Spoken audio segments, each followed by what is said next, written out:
നമസ്കാരം, എല്ലാവർക്കും ഇന്നത്തെ പുതിയ വീഡിയോയിലേക്ക് സ്വാഗതം. ഇന്നത്തെ വീഡിയോ തുടങ്ങുമ്പോൾ തന്നെ നമ്മൾ ചെയ്തിരിക്കുന്നത് എന്താണെന്ന് വെച്ചാൽ നമ്മുടെ വാട്സപ്പിൻ്റെ ഒരു ഗ്രൂപ്പിൻ്റെ ഇൻ്റർഫേസാണ് ഞാൻ നിങ്ങൾക്ക് കാണിച്ചിരിക്കുന്നത്. അപ്പോൾ തന്നെ നിങ്ങൾക്ക് മനസ്സിലായിട്ടുണ്ടാവും എന്താണ് ഇന്നത്തെ വീഡിയോയുടെ ടോപ്പിക് എന്ന്. അതെ, ഇന്ന് നമ്മൾ വാട്സപ്പിൽ ഉപകാരപ്രദമാകുന്ന, വാട്സപ്പിൽ ഏറ്റവും കൂടുതൽ ആളുകൾ ഉപയോഗിക്കുന്ന ഒരു ആപ്ലിക്കേഷനെ കുറിച്ചാണ് ഞാൻ നിങ്ങൾക്കിന്ന് പരിചയപ്പെടുത്താൻ പോകുന്നത്.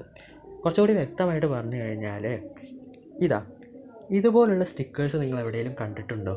അതായത് നമ്മൾ എഴുതുന്ന ലെറ്റേഴ്സിനെ സ്റ്റിക്കേഴ്സാക്കി മാറ്റാൻ കഴിയുന്ന ഒരു ആപ്ലിക്കേഷൻ.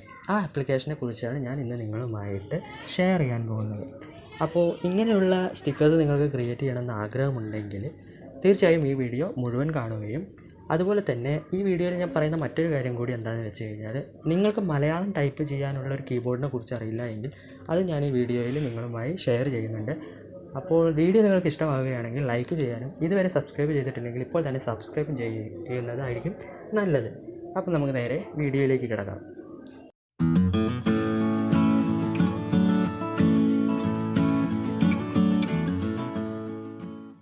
ഈ വീഡിയോയുടെ ഡിസ്ക്രിപ്ഷൻ ബോക്സിൽ ഞാനൊരു ലിങ്ക് കൊടുത്തിട്ടുണ്ട്. ആ ലിങ്കിലൂടെ പോയി കഴിഞ്ഞാൽ നിങ്ങൾക്ക് പ്ലേ സ്റ്റോറിൽ നിന്ന് ഈ ആപ്ലിക്കേഷൻ ഡൗൺലോഡ് ചെയ്തെടുക്കാൻ സാധിക്കുന്നതായിരിക്കും.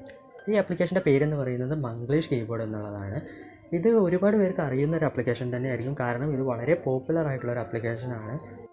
ആപ്പ് ഇൻസ്റ്റാൾ ചെയ്ത് കഴിഞ്ഞാൽ നിങ്ങളുടെ ആപ്പിൻ്റെ ഐക്കൺ എന്ന് പറയുന്നത് ഇതുപോലെ ആയിരിക്കും. ആപ്പ് ഓപ്പൺ ചെയ്ത് കഴിഞ്ഞാൽ നമുക്ക് തുടക്കത്തിലെ ഇങ്ങനെ ഒരു ഇൻ്റർഫേസ് വരും.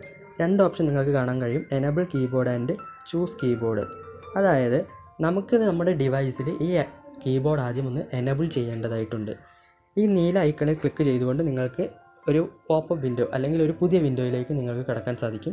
അതിൽ നിങ്ങളുടെ മംഗ്ലീഷ് കീബോർഡ് എന്ന് നിങ്ങൾ എനേബിൾ ചെയ്യേണ്ടതായിട്ട് വരും. അത് എനേബിൾ ചെയ്യുന്നതോടുകൂടി നിങ്ങൾക്കിവിടെ കാണാം എനേബിൾ കീബോർഡ് എന്ന അവിടെ ഒരു ടിക്ക് വരികയും താഴെ ചൂസ് കീബോർഡ് എന്ന പുതിയ ഓപ്ഷൻ വരികയും ചെയ്തിരിക്കുന്നു. ഇപ്പോൾ നിങ്ങൾ നിങ്ങളുടെ ഡിവൈസിൽ ഈ ആപ്പ് എനേബിൾ ചെയ്തിരിക്കുന്നു, അല്ലെങ്കിൽ ഈ കീബോർഡ് എനേബിൾ ചെയ്തിരിക്കുന്നു. ഇനി നിങ്ങൾക്കത് ചൂസ് ചെയ്യണം. ഇത് ക്ലിക്ക് ചെയ്യുമ്പോൾ നിങ്ങൾക്ക് ചൂസ് കീബോർഡ് എന്ന് പറഞ്ഞ് ചില ഓപ്ഷൻസ് വരും. നിങ്ങളുടെ ഡിവൈസിൽ ഇപ്പോൾ ഇൻസ്റ്റാൾ ചെയ്ത് വെച്ചിട്ടിരിക്കുന്ന എല്ലാ കീബോർഡുകളുടെയും ലിസ്റ്റ് ഇവിടെ കാണാവുന്നതായിരിക്കും. എൻ്റെ മൊബൈൽ ഫോണിൽ ഇപ്പോൾ 2 കീബോർഡ് മാത്രമേ ഇൻസ്റ്റാൾ ചെയ്തുള്ളൂ എന്നുള്ളതുകൊണ്ട് അത് രണ്ടും മാത്രമാണ് കാണിക്കുന്നത്. ഇതിൽ മംഗ്ലീഷ് എന്ന നമുക്ക് വേണ്ട കീബോർഡ് നമ്മൾ ക്ലിക്ക് ചെയ്യുക. ഇപ്പോൾ നിങ്ങൾക്കിവിടെ എഴുതിയിരിക്കുന്നത് കാണാൻ സാധിക്കും, അതായത് കീബോർഡ് ഈസ് ആക്റ്റീവ്. ഇനി നിങ്ങൾക്ക് എവിടെ എന്ത് ടൈപ്പ് ചെയ്യണമെങ്കിലും നിങ്ങളുടെ ഡിഫോൾട്ട് കീബോർഡായിട്ട് ഈ മംഗ്ലീഷ് കീബോർഡായിരിക്കും ഉണ്ടായിരിക്കുന്നത്. ഇപ്പോൾ നമ്മുടെ മംഗ്ലീഷ് കീബോർഡിൻ്റെ സെറ്റിങ്സ് എല്ലാം കഴിഞ്ഞിരിക്കുകയാണ്. ഇനി നമ്മുടെ മെയിൻ കാര്യത്തിലേക്ക് കിടക്കാം. എങ്ങനെ ഈ മംഗ്ലീഷ് കീബോർഡിൽ ടൈപ്പ് ചെയ്യാമെന്നുള്ളതും എങ്ങനെ നമുക്ക് ആ ടൈപ്പ് ചെയ്തത് സ്റ്റിക്കറാക്കി മാറ്റാമെന്നുള്ളതുമാണ് നമ്മൾ അടുത്തത് നോക്കാൻ പോകുന്നത്. ഞാൻ മുമ്പ് പറഞ്ഞതുപോലെ തന്നെ ഈ മംഗ്ലീഷ് കീബോർഡ് എന്ന ആപ്ലിക്കേഷൻ്റെ ഏറ്റവും കൂടുതൽ ഉപയോഗം വരുന്നത് വാട്സപ്പിൽ തന്നെയാണ്. അതായത് നമ്മൾ വീഡിയോയുടെ തുടക്കം പറഞ്ഞ പോലെ തന്നെ ഇതിലെങ്ങനെ ടൈപ്പ് ചെയ്യാമെന്നും അതുപോലെ തന്നെ ടൈപ്പ് ചെയ്തത് എങ്ങനെ സ്റ്റിക്കറാക്കാം എന്നുള്ളതുമാണ് ഞാനിവിടെ നിങ്ങളുമായി ഇനി ഷെയർ ചെയ്യാൻ പോകുന്നത്. അപ്പോൾ നമുക്ക് മെസ്സേജിൻ്റെ പാഡിൽ നമ്മൾ ക്ലിക്ക് ചെയ്ത് കഴിഞ്ഞാൽ നമ്മുടെ മംഗ്ലീഷ് കീബോർഡാണ് ഈ കാണുന്നത്. അപ്പോൾ ഇതിൽ നിങ്ങൾക്ക് മാ എന്ന് എഴുതിയിരിക്കുന്ന ഒരു കീ കാണാൻ സാധിക്കും. ഈ ഒരു കീയാണ് നമ്മൾ മലയാളത്തിലാണോ ഇംഗ്ലീഷിലാണോ ടൈപ്പ് ചെയ്യേണ്ടത് എന്ന് തീരുമാനിക്കുന്നത്. ഈ മാ എന്നതിന് വെള്ള നിറം വരികയാണെങ്കിൽ നമ്മൾ മലയാളത്തിൽ ടൈപ്പ് ചെയ്യാമെന്നും അത് ഓഫാക്കി കഴിഞ്ഞാൽ നമുക്ക് ഇംഗ്ലീഷിൽ ടൈപ്പ് ചെയ്യാമെന്നുള്ളതാണ്. കാണിച്ചു തരാം. ഇപ്പോൾ അത് ഇംഗ്ലീഷ് എന്ന മോഡിലാണ്. അപ്പോൾ നമുക്ക് ടൈപ്പ് ചെയ്യാം ഇംഗ്ലീഷ്. അപ്പോൾ നമുക്കിവിടെ ഓട്ടോ പ്രഡിക്ഷനൊക്കെ വരും, അത് ക്ലിക്ക് ചെയ്ത് നമുക്ക് ഇംഗ്ലീഷിൽ ടൈപ്പ് ചെയ്യാം. ഇനി അതേ വേർഡ് തന്നെ ഞാൻ മാ എന്ന അക്ഷരം ഓൺ ആക്കിക്കൊണ്ട് ടൈപ്പ് ചെയ്യുകയാണ്. ഇപ്പോൾ നിങ്ങൾക്ക് കാണാൻ സാധിക്കും ഇവിടെ മുകളിൽ ഇംഗ്ലീഷ് എന്ന് മലയാളത്തിൽ എഴുതി വന്നിരിക്കുന്നത്. അത് ക്ലിക്ക് ചെയ്ത് കഴിഞ്ഞാൽ അവിടെ മലയാളത്തിൽ ഇംഗ്ലീഷ് എന്ന് എഴുതിയിരിക്കുന്നു. ഇങ്ങനെയാണ് ഈ ആപ്ലിക്കേഷനിൽ നമുക്ക് ഒരു മലയാളം വേർഡ് ഇംഗ്ലീഷിൽ ടൈപ്പ് ചെയ്ത് അതിനെ മലയാളത്തിലേക്ക് മാറ്റാൻ സാധിക്കുന്നത്. നിങ്ങൾക്ക് ഏത് വേർഡ് വേണമെങ്കിലും ഇതുപോലെ ഇംഗ്ലീഷിൽ ടൈപ്പ് ചെയ്ത് മലയാളത്തിലേക്ക് മാറ്റാൻ സാധിക്കുന്നതാണ്. ഇനി നമുക്കൊരു വേർഡ് എങ്ങനെ സ്റ്റിക്കറാക്കി മാറ്റാമെന്ന് നോക്കാം. അത് ഞാനൊരു വേർഡ് ടൈപ്പ് ചെയ്യുന്നു. ഇനി മലയാളത്തിൽ വേണമെങ്കിൽ ആ മലയാളം സെലക്ട് ചെയ്തുകൊണ്ട് ഇവിടെ നിങ്ങൾക്കൊരു ഐക്കൺ കാണാൻ സാധിക്കും. ഈ ഐക്കൺ യൂസ് ചെയ്താണ് നമ്മൾ ഈ ടൈപ്പ് ചെയ്ത വേർഡിനെ സ്റ്റിക്കറാക്കി മാറ്റുന്നത്. ജസ്റ്റ് ഒന്ന് ക്ലിക്ക് ചെയ്ത് കഴിഞ്ഞാൽ ഒരു പോപ്പപ്പ് വിൻഡോ വരുന്നതായിരിക്കും. ഈ പോപ്പപ്പ് വിൻഡോയിൽ നിങ്ങൾ എഴുതിയ ലെറ്ററിനെ അല്ലെങ്കിൽ വേർഡിനെ സ്റ്റിക്കറാക്കാനുള്ള ഒരു ഓപ്ഷൻ കാണുന്നതായിരിക്കും. ഇതിൽ ജസ്റ്റ് ഒന്ന് ക്ലിക്ക് ചെയ്താൽ നിങ്ങൾക്ക് ആ ഒരു സ്റ്റിക്കർ അവിടെ ഉണ്ടായിരിക്കുന്നതായിരിക്കും. ഞാൻ വീണ്ടും ഒരു എക്സാമ്പിൾ കാണിച്ചു തരാം. ജസ്റ്റ് നമ്മൾ എന്താണോ സ്റ്റിക്കറാക്കാൻ ആഗ്രഹിക്കുന്നത് അത് ടൈപ്പ് ചെയ്യുക.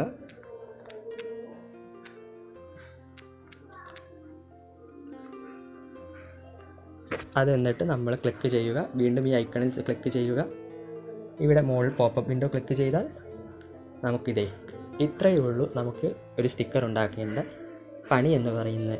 ഇതിൻ്റെ ഒരു ഡ്രോബാക്ക് എന്ന് പറഞ്ഞാൽ നമുക്കൊരു 3-4 വേർഡ് മാത്രമേ നമുക്കിതിൽ സ്റ്റിക്കറാക്കാൻ പറ്റുള്ളൂ. വലിയ എസ് ഒന്നും നമുക്കിതിൽ സ്റ്റിക്കറായി അയക്കാൻ പറ്റില്ല എന്നുള്ളതാണ്. അതുതന്നെ വലിയ ധാരാളമാണെന്നാണ് എൻ്റെ ഒരു അഭിപ്രായം. ഈ കീബോർഡ് ആപ്ലിക്കേഷനിൽ നിന്ന് നിങ്ങൾക്ക് സിനിമാ താരങ്ങളുടെ സ്റ്റിക്കേഴ്സും ലഭിക്കും. അതിനുള്ള ഐക്കണാണ് ഇത്. നിങ്ങൾ എന്തെങ്കിലും ടൈപ്പ് ചെയ്യുന്നതിന് മുന്നേ ഈ ഒരു ഐക്കൺ ക്ലിക്ക് ചെയ്യുന്നതിലൂടെ നിങ്ങൾക്ക് ഒട്ടനവധി സ്റ്റിക്കേഴ്സ് ഇവിടെ അവൈലബിൾ ആയിരിക്കും. അപ്പോൾ അവസാനമായിട്ട് എനിക്കൊന്ന് ലഘൂകരിച്ച് പറയുകയാണെങ്കിൽ പറയാനുള്ളത് എന്താണെന്ന് വെച്ച് കഴിഞ്ഞാൽ ഈ സ്റ്റിക്കർ ഉണ്ടാക്കുക എന്ന് പറയുന്നത് വളരെ എളുപ്പമുള്ളൊരു കാര്യം തന്നെയാണ്. ജസ്റ്റ് പ്ലേ സ്റ്റോറിൽ പോയിട്ട് മംഗ്ലീഷ് കീബോർഡ് എന്ന ആപ്പ് ഡൗൺലോഡ് ചെയ്യുകയും എന്നിട്ട് അവർ പറയുന്ന ഇൻസ്ട്രക്ഷൻ മുഖാന്തരം നിങ്ങൾ ഈ ആപ്പ് നിങ്ങളുടെ ഡിവൈസിൽ എനേബിൾ ചെയ്യുകയും എന്നിട്ട് നിങ്ങൾക്ക് എവിടെയാണോ ടൈപ്പ് ചെയ്യേണ്ടത്, ഏത് ചാറ്റിലാണോ ടൈപ്പ് ചെയ്യേണ്ടത് അവിടെ വന്ന് ടൈപ്പ് ചെയ്ത് ഞാൻ പറഞ്ഞ ഐക്കണിൽ പോയി ക്ലിക്ക് ചെയ്യുന്നതോടെ നിങ്ങൾക്ക് ആ സ്റ്റിക്കർ ക്രിയേറ്റ് ചെയ്യാനാവുന്നതും ഓൺ ദ സ്പോട്ട് നിങ്ങൾക്കത് സെൻഡ് ചെയ്യാൻ കഴിയുന്നതുമായിരിക്കും. അപ്പോൾ ഈ വീഡിയോ നിങ്ങൾക്ക് ഉപകാരപ്രദമായെന്ന് കരുതുന്നു. മറ്റാർക്കെങ്കിലും ഇതിനെക്കുറിച്ച് അറിയില്ല എന്നുണ്ടെങ്കിൽ അവർക്ക് പറഞ്ഞു കൊടുക്കുകയും ഈ വീഡിയോ നിങ്ങൾക്ക് ഉപകാരപ്രദമായിട്ടുണ്ടെങ്കിൽ ലൈക്ക് ചെയ്യാനും വീഡിയോയുടെ പോരായ്മകൾ കമൻറ്റ് ചെയ്യാനും ഇനിയും ഇതുവരെ സബ്സ്ക്രൈബ് ചെയ്തിട്ടില്ലെങ്കിൽ തീർച്ചയായും സബ്സ്ക്രൈബ് ചെയ്തിട്ടേക്കുക. കാരണം നാളത്തെ ഒരു വിവരം നിങ്ങൾക്ക് വളരെ ഉപകാരപ്രദമായേക്കാം. അപ്പോൾ അടുത്തൊരു വീഡിയോയിൽ കാണും വരെ ഗുഡ് ബൈ.